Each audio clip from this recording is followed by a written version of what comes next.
Assalamualaikum warahmatullahi wabarakatuh.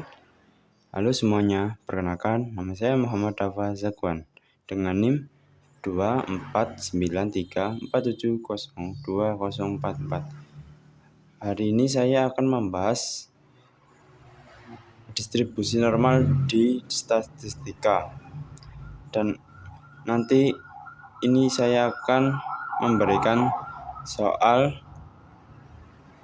definisi, soal, dan pembahasannya. Apabila nanti saya ada salah atau cara saya yang keliru, mohon untuk koreksinya teman-teman ya. Oke, lanjut. Definisi.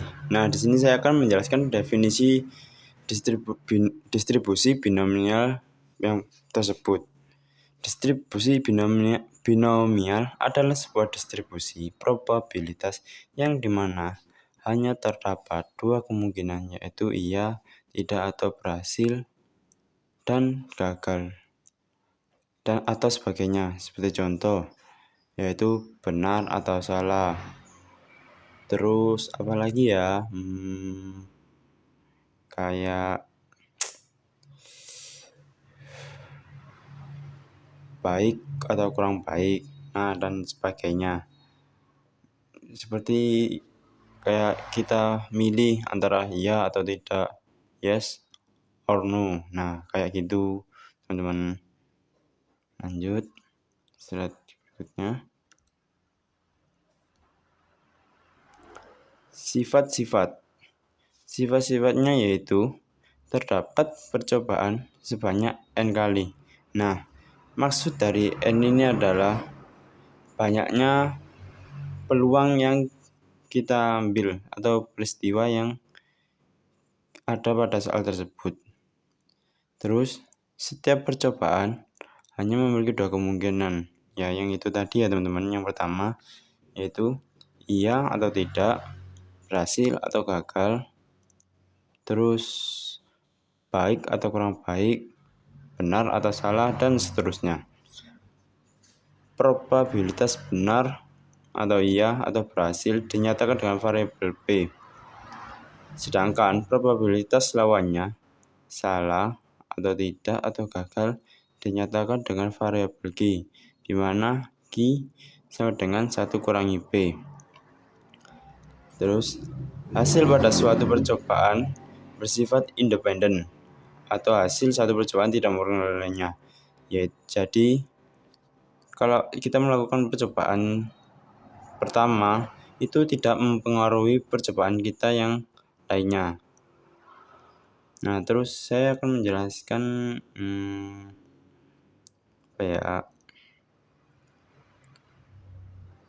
Nah, ini probabilitas yang benar ya.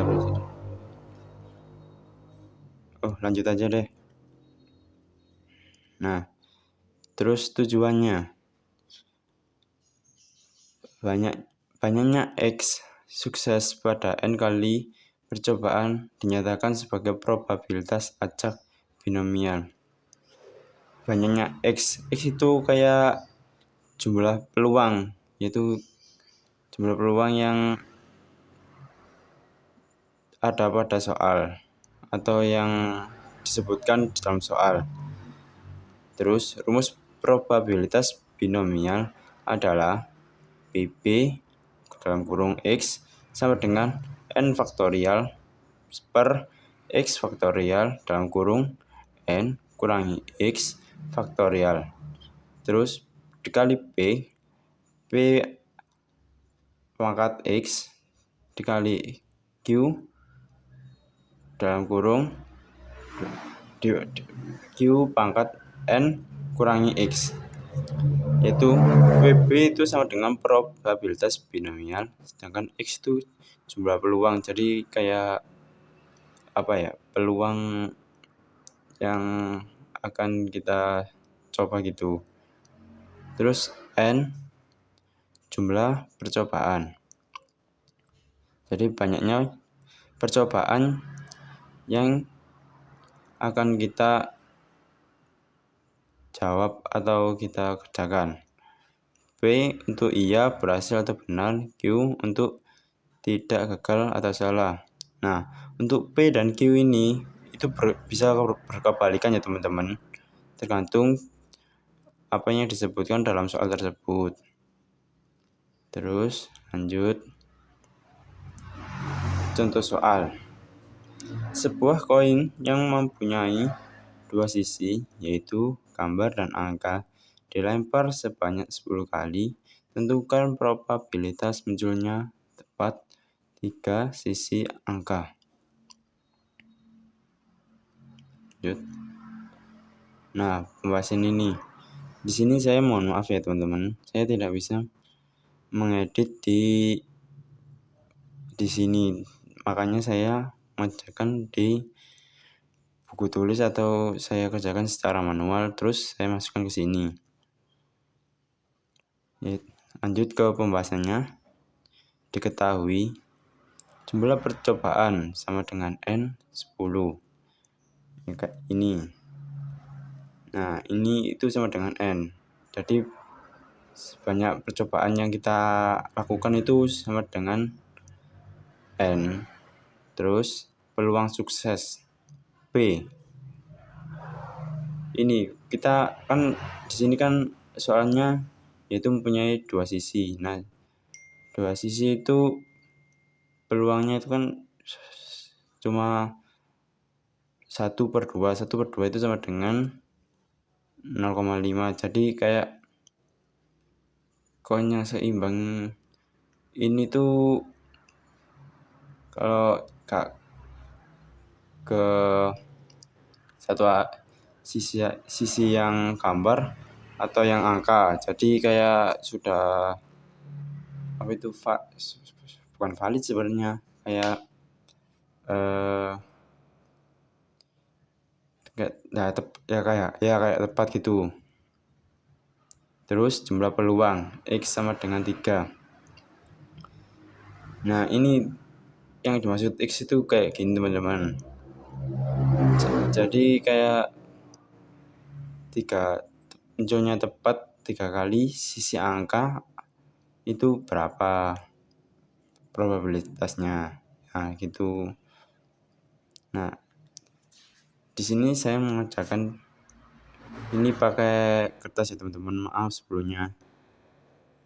Nah, PB X sama dengan N faktorial kurangi X faktorial maaf sebenarnya N faktorial per X faktorial dalam kurung N kurangi X faktorial dikali P pangkat X dikali Q dikali Q pangkat N kurangi X. Nah, kita masukkan tadi yang N 10 ini, 10 faktorial ini, terus yang jumlah peluang, terus yang 10 dikurangi 3. Ini maaf teman-teman ya, agak burum sedikit, agak oret-oretan sedikit, coret-coretan gitu. Nah, terus lanjut kita masukkan yang peluang sukses P 0,5 pangkat 3, 3-nya itu dari X, terus 1 kurangi 0,5 itu yang tadi Q dikurangi P 0,5, terus dibangatkan 10 kurangi 3, terus 120 itu hasil dari faktorial ini dikali 0,3 terus dikali 0,5 pangkat 7. Nah, hasilnya itu nanti seperti yang di bawah itu teman-teman ya. Nah, itu sama dengan probabilitas atau peluang dari 3 kali setiap sisi angka, yaitu 0,11718. Lanjut. Contoh soal. Ini contoh soal lagi teman-teman ya. Dalam suatu permainan, peluang seseorang untuk menembak tepat sasaran adalah 50%. Jika ada 5 kali percobaan, Berapa peluang seseorang tersebut dapat mengenai 4 sasaran dengan tepat? Nah, pembahasannya diketahui jumlah percobaan N sama dengan 5, yaitu ini teman-teman ya, N-nya 5 kali percobaan. Terus peluang sukses P 50%, ini kita jadikan desimal yaitu 0,5. Jumlah peluang X yaitu peluang yang mendapat sasaran dengan tepat. Terus kita jawab PP X sama dengan N faktorial kurangi X faktorial terus dalam kurung N kurangi X faktorial dikali P pangkat X dikali Q pangkat N kurangi X. Kita masukkan semuanya 5 faktorial per 4 faktorial terus dikali 5 kurangi 4 faktorial terus dikali 0,5 pangkat 4 dikali 1 0,5 terus 5 minus 4. Hasilnya ini faktorialnya 5 sudah faktorial terus dikali 0,5 pangkat 4 terus dikali 0,5 pangkat 1. Hasilnya 0,15625, yaitu hasil dari peluang mengenai 4 sasaran tepat yaitu sebesar 0,15625. Oke, sekian. Terima kasih teman-teman. Apabila saya ada kurangnya mohon maaf, dan kalau kalian punya pendekatan beda atau ada yang mau nyangga cara aku, tulis di komen ya, kita diskusi bareng. Dan ini soalnya tugas video, makanya saya butuh bantuan apabila kalau saya ada salah atau kurangnya. Terima kasih semuanya. Wassalamualaikum warahmatullahi wabarakatuh.